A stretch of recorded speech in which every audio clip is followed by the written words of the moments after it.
काहे पंडित जी, जल्दी जल्दी फेरा लगवाई ना, ढेर काहे लगा रहे महाराज। घबराइए मत जजमान, ये फेरा कोई बच्चों का खेल नहीं है जो 7 फेरा घुमा देंगे और शादी हो जाएगा। इस फेरा का बहुत बड़ा महत्व होता है। हिंदू धर्म में विवाह के समय वर वधू अग्नि के चारों ओर 7 फेरा लगाते हैं, जिसमें 7 जन्म साथ निभाने का वादा करते हैं। इसमें 2 व्यक्ति तन मन तथा आत्मा के साथ एक पवित्र रिश्ता के बंधन में बंध जाते हैं। इसमें पत्नी अपने होने वाले पति से हर एक फेरा में एक वचन मांगती है, समझे? हाँ हाँ समझ गए पंडित जी। हाँ, तो वधू अपने वर से पहला वचन मांगिए। हाँ तो मांगे पहला वचन स्वीकार कीजिएगा। हाँ हाँ मांगिए ना, कोई दिक्कत नहीं है। तीर्थ यात्रा पे जब भी पूजा करने जाइएगा, तीर्थ यात्रा पे जब भी पूजा करने जाइएगा, साथ लेके चलिएगा, दिल मत दुखाइएगा, साथ लेके चलिएगा, दिल मत दुखाइएगा, साथ लेके चलिएगा। स्वीकार है? हाँ स्वीकार है।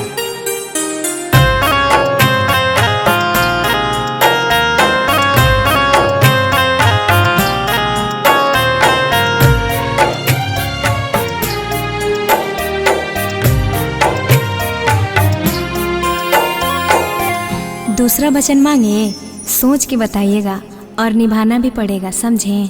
हाँ हाँ निभाएंगे ना, इसमें क्या रखा है।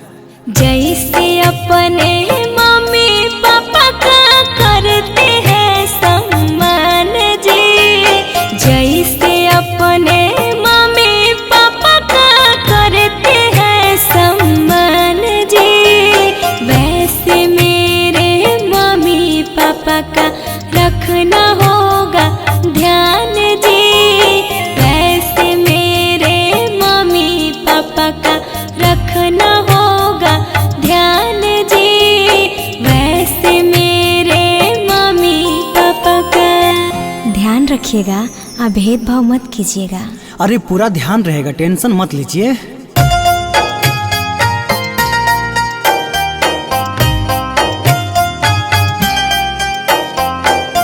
देखिए ये तीसरा वचन है और 7 जन्म साथ निभाना होगा, नहीं तो अभी भी बोल सकते हैं। अरे 7 जन्म क्या, लाखों जन्म तक साथ निभाएंगे, आप मांगिए तो सही। वादा कीजिए प्यार का भी होगा नहीं कम जी, वादा कीजिए प्यार का भी होगा नहीं कम जी, छोड़िएगा ना साथ मेरा जन्मो जन्म जी, छोड़िएगा ना साथ मेरा जन्मो जन्म जी, छोड़िएगा ना साथ मेरा।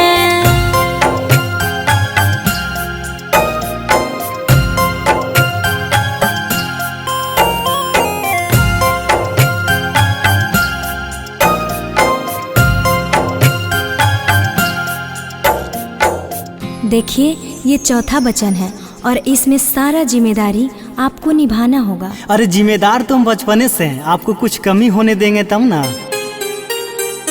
आप थे आजाद जब तक मैं थी कुंवारी जी, आप थे आजाद जब तक मैं थी कुंवारी जी, अब से निभाना होगा सारी जिम्मेदारी जी, अब से निभाना होगा सारी जिम्मेदारी जी,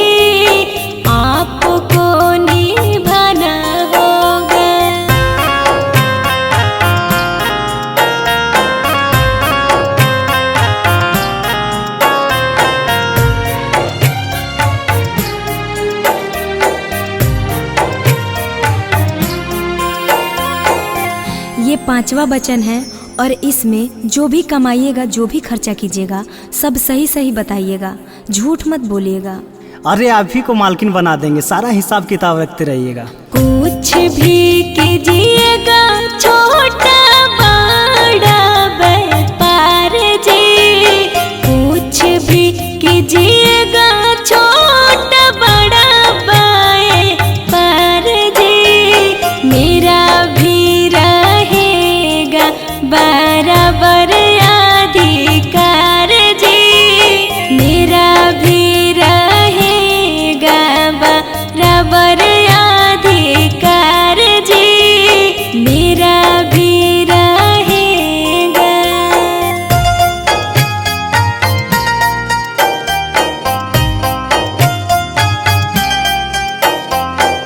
देखिए, ये 6ठा वचन है और आप मेरा अपमान कभी नहीं कीजिएगा और कभी जुआ नहीं खेलिएगा, कभी कोई नशा नहीं कीजिएगा, समझें?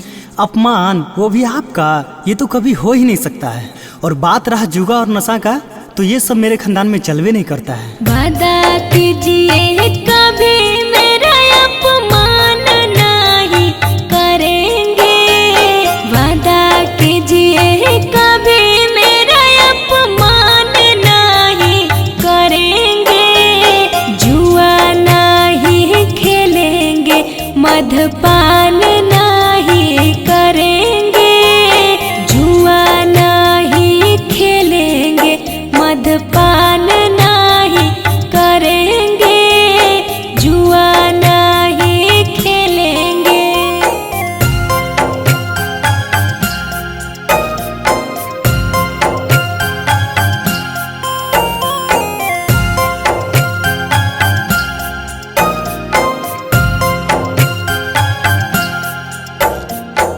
देखिए, ये 7वां यानी कि आखिरी वचन है और ये कभी गलती से भी नहीं टूटना चाहिए। नहीं टूटेगा जी, मांगिए ना। कभी मत कीजिएगा नियत बेईमान जी, कभी मत कीजिएगा नियत बेईमान जी, कभी मत कीजिएगा नियत बेईमान जी, पराई औरत को देखिएगा माँ के सामान जी, पराई औरत को देखिएगा माँ के सामान जी, पराई औरत को देखिएगा। टेंशन मत लीजिए, हम उस टाइप का लड़का नहीं है। आपको मेरे बारे में ऐसा कोई शिकायत नहीं मिलेगा।